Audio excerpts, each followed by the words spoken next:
हाँ जी, नमस्कार दोस्तों। स्वागत है आप सभी का आज एजुकेशन लाइव यूट्यूब चैनल पे। जिसने अभी तक चैनल को सब्सक्राइब नहीं किया जल्दी से चैनल को सब्सक्राइब कर लीजिए और साथ में दबा लीजिए बेल आइकन का बटन, जिससे कि आने वाली वीडियो के बारे में आप सभी को पता चल सके सबसे पहले। तो आज हम स्टार्ट करने जा रहे हैं online practice test number 108 electrician theory का। मोस्ट इंपॉर्टेंट है आप सभी के लिए। और जिसने अभी तक पिछले टेस्ट नहीं देखे हैं देख सकते हैं, इसी वीडियो की डिस्क्रिप्शन में प्लेलिस्ट का लिंक दिया गया है, वहाँ से आप सभी 160 टेस्टों को कवर कर सकते हैं। हर एग्ज़ाम के लिए महत्वपूर्ण है, जो भी इलेक्ट्रीशियन बेस की वैकेंसियाँ आती है या जो कैंडिडेट्स ITI कर रहे हैं उन सभी के लिए। चलिए शुरुआत करते हैं पहले क्वेश्चन से। ट्रांसफार्मर का क्रोड बनाने के लिए सबसे उपयुक्त सामग्री होती है, वो कौन सी होती है दोस्तों, बताइए। ट्रांसफार्मर का क्रोड बनाने के लिए सबसे उपयुक्त सामग्री कौन सी होती है? हॉट रोलेड ग्रेन ओरिएंटेड स्टील या कोल्ड रोलेड ग्रेन ओरिएंटेड स्टील या कास्ट स्टील या नन ऑफ दिस। तो दोस्तों इसका राइट आंसर हो जाएगा बी, यानी अतप्त वेलित कण विन्यस्त इस्पात कोल्ड रोलेड ग्रेन ओरिएंटेड स्टील, मतलब जो जल्दी से गर्म ना हो। नेक्स्ट हमारा क्वेश्चन होता है 2 नंबर। इसका आंसर बताइए क्या होगा। अब बात आती है इंसुलेशन सामग्री निम्नलिखित में से कौन सी नहीं है। कौन सी सामग्री इंसुलेशन नहीं है? माइका, रबड़, PVC या नाइक्रोम। ये भी इंपॉर्टेंट क्वेश्चन है, सिंपल सा है। Which of the following is not a insulating material. तो दोस्तों इसका राइट आंसर हो जाएगा डी, नाइक्रोम एक क्या नहीं है, इंसुलेटिंग पदार्थ नहीं है। नाइक्रोम में निकल 80% होता है, ये आपको ध्यान रखना है। 80% निकल और 20% होता है इसमें क्रोमियम। नाम से पता चल रहा है नाइक्रोम, मतलब निकल और क्रोमियम। तो इसका उपयोग करके उच्च प्रतिरोधी मिश्र धातु बनाया जाता है, जिसका प्रतिरोध 100 गुणा में, इसका प्रतिरोध कितना होता है 100 गुणा में 10⁻³ ओम सेमी। समझे आगे होगा आप सीखो। और इसका जो उच्च गलनांक होता है, मतलब गलनांक पॉइंट या मेल्टिंग पॉइंट जिसको बोलते हैं हम, वो होता है 1450 डिग्री सेल्सियस। और जिसके कारण इसका उपयोग हीटर एलिमेंट के रूप में किया जाता है, और जिसका कार्यकारी ताप होता है लगभग हीटर का कितना माना जाता है 1100 डिग्री सेल्सियस। समझे आगे होगा आप सीखो। नेक्स्ट हमारा क्वेश्चन है 3 नंबर। इसके आंसर बताइए क्या होगा। अब बात आती है 500 वाट के 2 लैंप समांतर में लगाए गए हैं, तो इनकी कुल वोल्टेज किसके बराबर होगी। 500 वाट के 2 लैंप समांतर में लगाए गए हैं, तो इसकी कुल वोल्टेज निम्नलिखित के बराबर होगी। दोस्तों बताइए इसका आंसर कौन सा होगा। तो सबसे पहले पावर सदैव एडिटिव नेचर का होता है, चाहे बल्ब श्रेणी क्रम में हो या समांतर क्रम में, इसलिए हमेशा P बराबर में होता है समांतर क्रम में P1 प्लस में P2, मतलब 500 वाट की है तो बराबर 1000 वाट।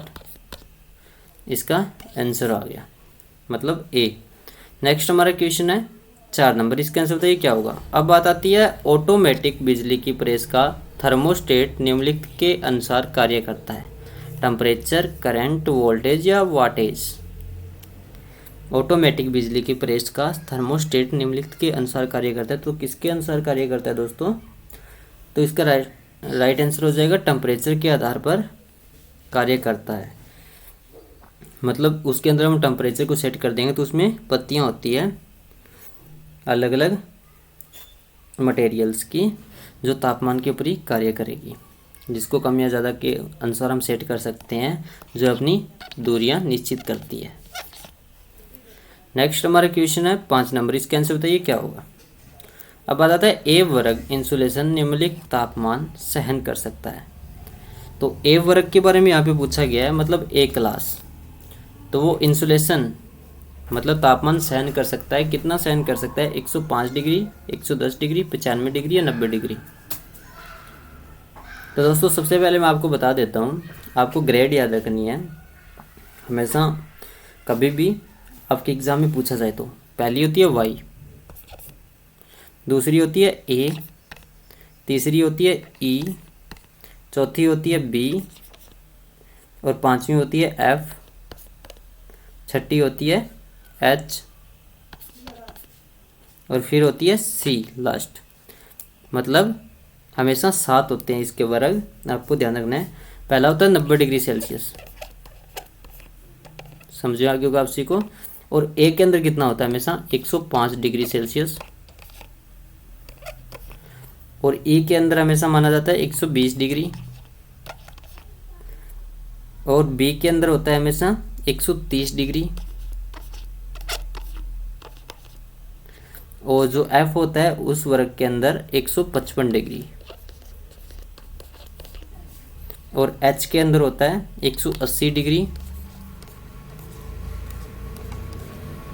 और सी के अंदर हमेशा 180 डिग्री से ऊपर का जो तापमान होता है उसको हमेशा सी में डाला जाता है, सी वर्ग में।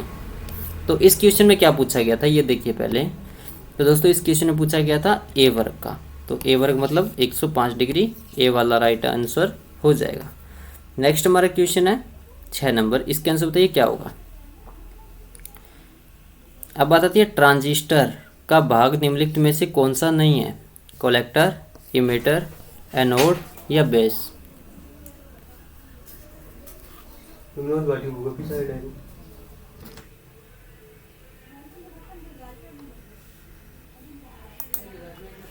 तो ट्रांजिस्टर का भाग निम्नलिखित में से कौन सा नहीं है दोस्तों, इसका राइट आंसर बताइए कौन सा होगा।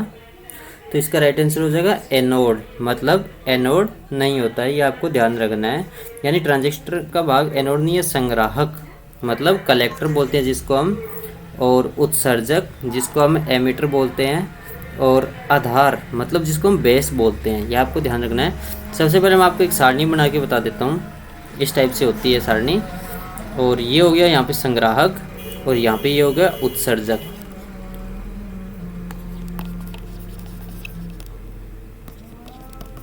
ये संग्राहक हो गया, ठीक है।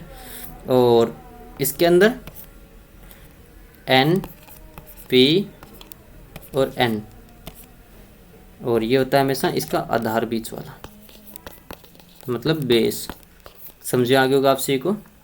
नेक्स्ट हमारा क्वेश्चन है दोस्तों 7 नंबर।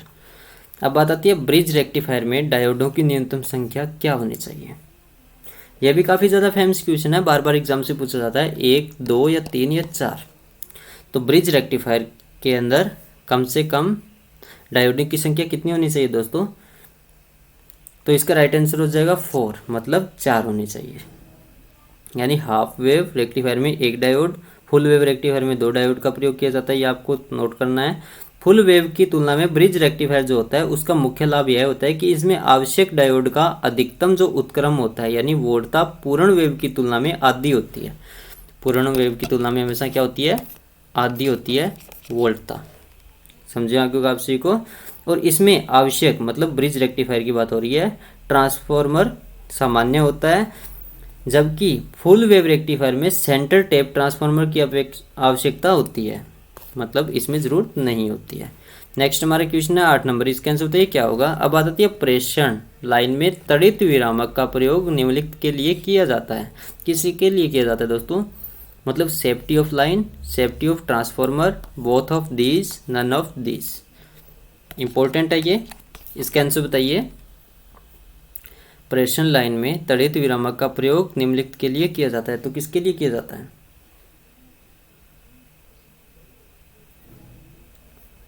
तो दोस्तों इसका राइट आंसर हो जाएगा सी, मतलब दोनों के लिए किया जाता है, लाइन की सुरक्षा और ट्रांसफार्मर की सुरक्षा के लिए। नेक्स्ट हमारा क्वेश्चन है 9 नंबर, इसका आंसर बताइए क्या होगा।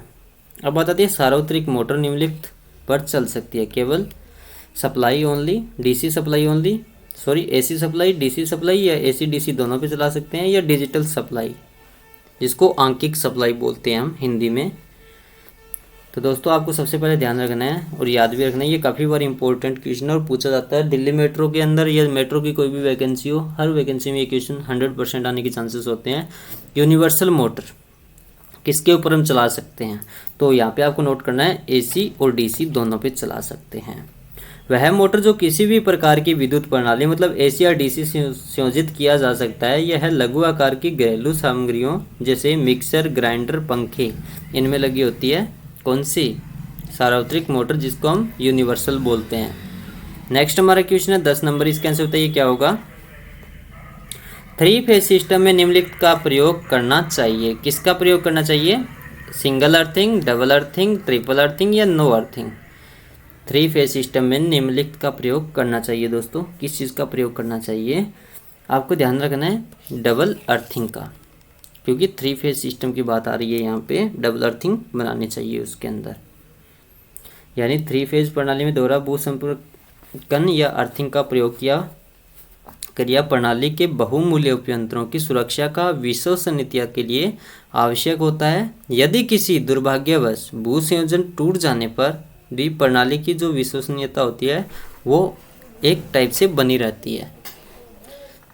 लास्ट हमारा क्वेश्चन है, आज की क्लास आपको कितनी अच्छी लगी?